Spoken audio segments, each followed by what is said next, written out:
Hey guys, Dr. Dex here. Today I want to talk to you about 5 different types of saws. So if you're unfamiliar with different ways of cutting materials, no problem, we got your back today. We're going to go over some different ways and methods and techniques you can use to make those cuts. So if you like what you see today, don't forget to click that subscribe button and hit the bell icon to be notified when we're putting out new content. Alright, so what I'm leaning on right now, this is called a chop saw.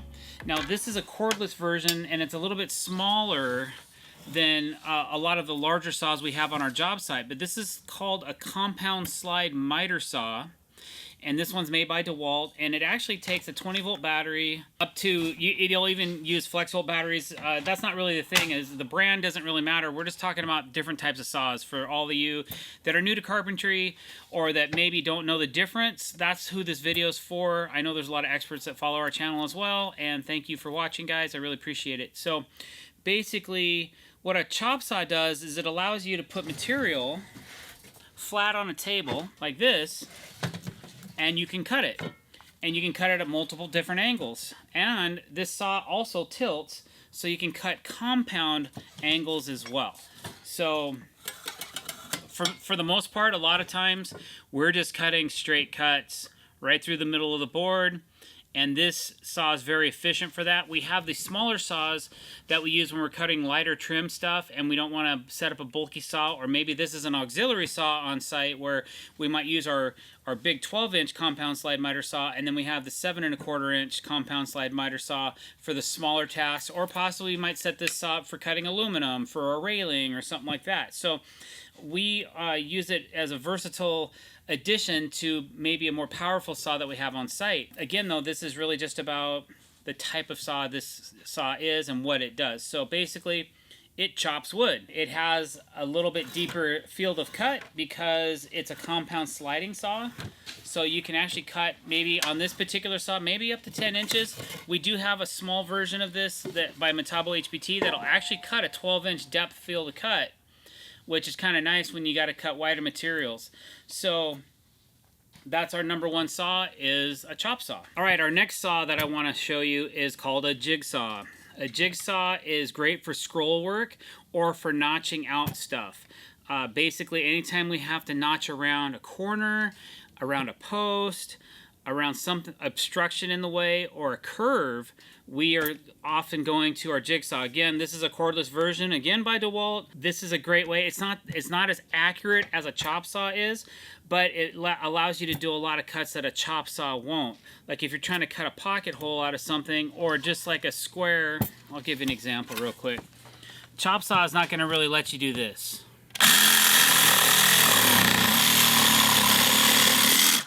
Okay, let's say you got to notch around a pipe or something like that. That's what a jigsaw is great for. You can also get different types of blades that will allow you to do more flush cutting. You can use different types of blades. There's aggressive wood blades, there's metal blades. We don't use a jigsaw much for metal, but we do use it a lot for wood, and it cuts PVC. There's also PVC blades for cutting those PVC deck boards. Sometimes that stuff wants to melt together at different speeds, so you might consider getting a PVC blade to cut your PVC decking when you're using your jigsaw. All right, so number 2, jigsaw. Third saw. This is called an oscillating tool or an oscillating saw. Basically, what this saw does is it moves back and forth like this. It doesn't move this way or this way. It moves like this, and it allows you to do plunge cutting like most saws won't let you do. So I really like this saw when we're working on trim boards, when we're working on siding of a house. You can get behind siding with the right blade because it has wood blades, metal blades, carbide blades. I think this is a titanium blade for cutting metal. You can cut nails, so you can slip this up underneath your siding and then cut the nail head so that your siding can come away, so that you can get your flashing up in there, or remove the siding altogether depending on what you're doing.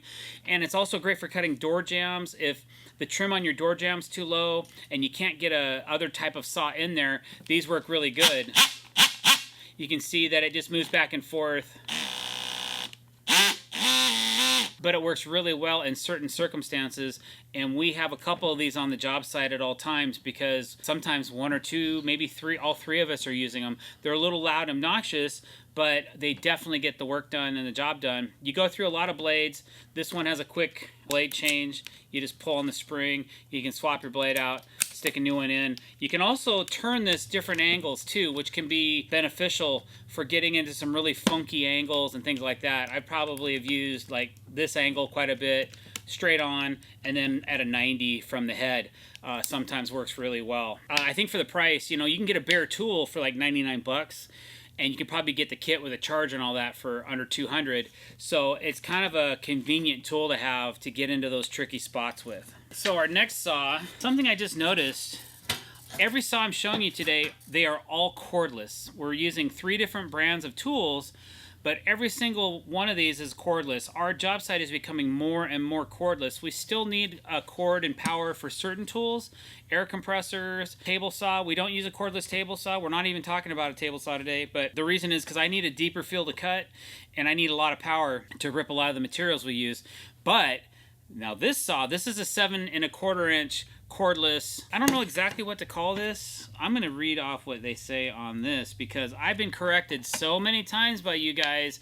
It's not a worm drive saw, and it's not a hypoid saw, and everybody has their own term of what this saw is. Is it a side winding? No. I'm going to just read off the label, if I can read it. 7 1/4 inch diameter, 36 volt. So it runs 2 18-volt batteries in tandem to get that 36 volts. But there's really not a title on this saw. It's got a brushless motor and a brake.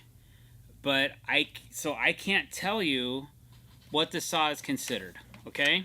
Let me look it up really quick on the internet. Let's see what the internet says what it's called, because I don't want to quote you guys wrong or be corrected because I said something wrong. Let's check our facts. So according to the internet, this is called a circular saw. So we'll call it a rear handle saw.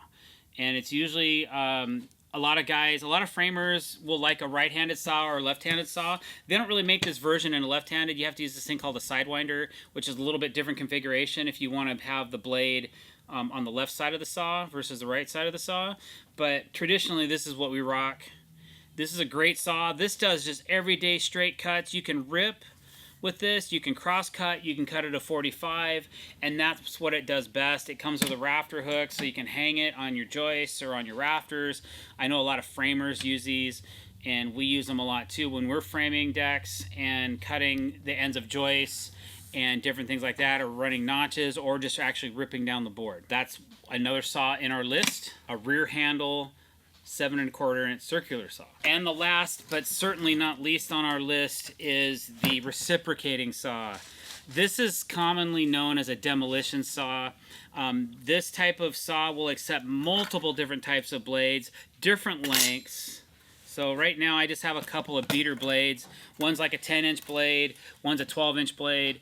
This one's for metal. This one's actually for pruning, but I really like using these pruning blades to make quick rough cuts in my lumber. If I'm just trying to cut something up and get rid of it for demolition, we use these saws a lot for demo. But when we're trying to cut like off a bolt that's inside of a bracket, sometimes we got to use something like this with a blade. So blade changes are real easy on this saw. All you got to do is twist the head of the tip of the saw like this, and then just drop in your blade. Depending on how I'm cutting, I might turn it one way or the other.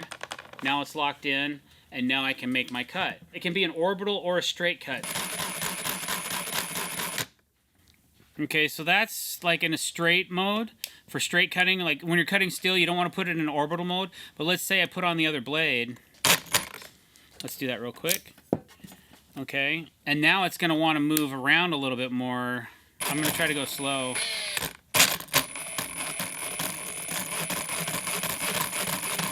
Can you see that? So there's there's a switch right here on the saw that'll allow you to do that. But this saw is great for demo. Like you can see, this thing is pretty hammered. This is our go-to saw when we first show up on a job site and we want to tear something down. So the guys will grab this and start just hacking the rails apart and that kind of thing. This one happened to be made by Metabo HBT, and it's a really high quality saw.